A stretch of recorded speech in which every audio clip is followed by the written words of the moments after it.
And there, staring right into my pup tent, is this humongous black bear. I mean, this thing must have weighed 400 pounds.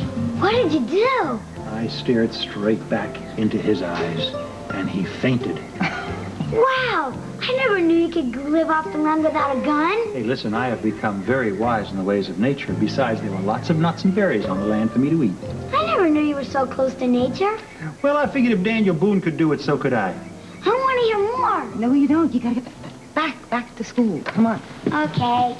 Jonah, there is one thing. What, Simon? It wasn't a black bear. It was a raccoon. It sure was a good story, though. Okay, Mom. See you later. Okay. It was a baby raccoon at that. How did you manage to eat while you were out there? I roughed it. I, had this can opener, and I owe you about $15 some canned goods I took out of the store. You know, you're so honest with Jonah. I think I got to be just as honest with you. About what, Charity? Well, I was afraid that you were going to come back.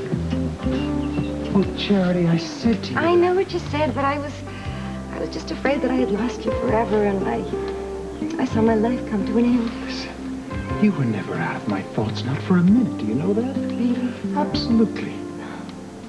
I dreamt about you every single night.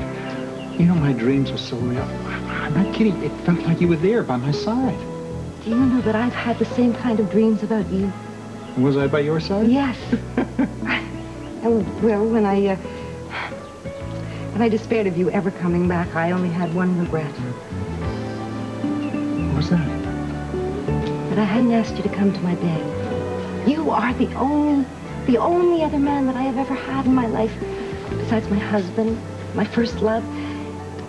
Listen, Charity, I've wanted you so much. So much. It's strange, isn't it? Not strange, it's wonderful. Oh, yes, I know it's wonderful. It is definitely wonderful. The strange thing about it is the fact that I'd love to be able to talk about our future, but we can't. Can't even do that. I sure hope, though, that you and Jonah are going to be part of my future. Yes? Are you going to be part of ours? Yes, ma'am. I plan to be. Okay. I think we ought to let it be at that. Besides, I have to open the store. You haven't opened yet? No. All I've had is you on my mind. I couldn't stand the idea of going in and having one customer say good morning. Mind you, I did have to face one. Oh, who was that? He was an elderly man. He'd been by here a few weeks ago. What did he look like? You know something? When you are 30 or 40 years older, you are going to look something like that. He was rather courtly. Oh, and he asked about you. He wanted to know what had happened to my handyman. What did you tell him? I told him that you had gone and I didn't know where you were. Oh, good. Why? I don't know. Just good. Those canned goods over there, they need to be moved in? Yep. Well, I'm your man. No. This bucolic Cleopatra here in Potok doesn't seem to know if Alan's coming back or not. You know, our Simon. What if he's just trying to avoid us, Edward? Of course, that's another possibility. I was hoping that he might have headed back to Port Charles. Wouldn't you have called first? Who knows? Well, I'm going to get out on the trail and see if I can't find him. Now, I want you to cover for me with Lila. Tell her I'm away on business and probably will be gone for a few days. Okay, I will, but you make sure you call me, will you? Well, you know I will. This whole damn thing could get out of hand. I can't figure Alan out at all. So now you take it easy, and I'll be in touch. Well, I got to get off the phone. You know, I'm here on a payphone, and time's running out. I've got to watch my quarters these days, you know? Bye-bye. Yeah, I'll see you later. Are you all packed, Stella? You sure you have everything you need? I've been packed for hours. Be sure and take an extra change of clothes. Oh, Lila, I'll only be there overnight. But I do wish that I was spinning the lottery wheel from Port Charles. Well, I shall be on TV with Ginny at the exact same hour. What are you going to wear on the show? Oh, I think I'll wear my green dress. It's the color of money. Oh. Somebody's excited, huh? Oh, in a couple of hours and I'll be a big winner. Yeah. No, I like that. Complete confidence. Oh, is Mr. Quartermain supposed to be with you, Jimmy Lee? Oh, yeah, there's been a change in plans. Well, no one told me about any change. Nothing's wrong, I hope. I mean, it isn't like Mr. Quartermain to miss an occasion involving money. No, nothing's wrong. It just, something came up. He had to leave town suddenly. I'm surprised he's not here. The smell of fresh money always appeals to him. Well, that just means one less person at my little dinner party. Thanks to Jimmy Lee, it's grown from a 3-person dinner to this big bash. Now, wait a second. Stella's gonna win big, and we should have a big party. Jimmy Lee, I think you should help Sandy with the preparations.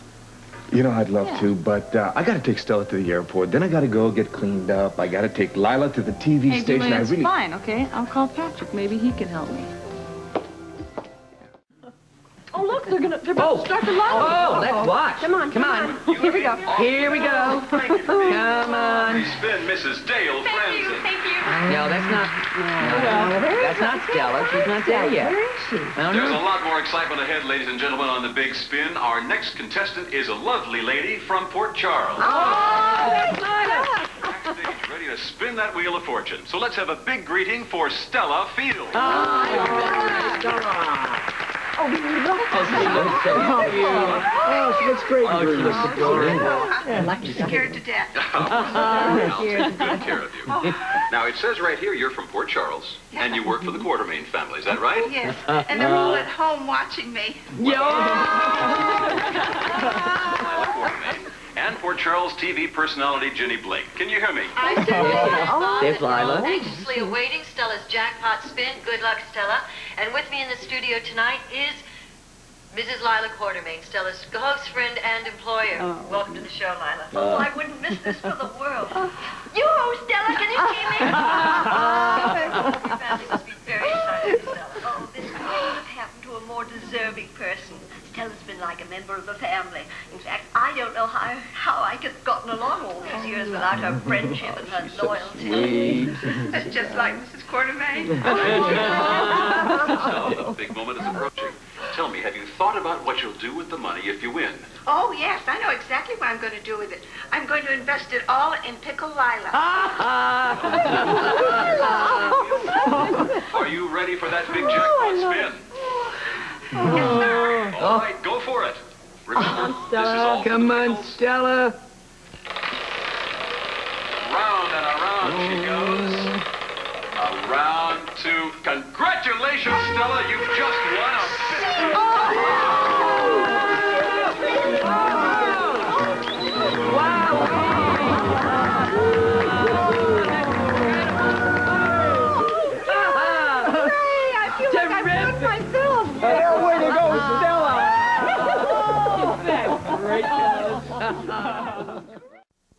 Stella, the luckiest woman in Port Charles, huh?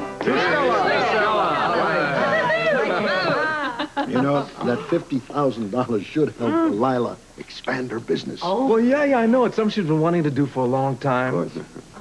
Oh, I wish you'd been at the show, Edward. Stella looked so happy. Edward, it's not our money. No, I won't tell you how much she won. No, I will not ask Stella to buy us anything. And I will not ask her for a loan. She's putting all her money into Pickle Lila, and that's final. End of discussion, Edward. Goodbye.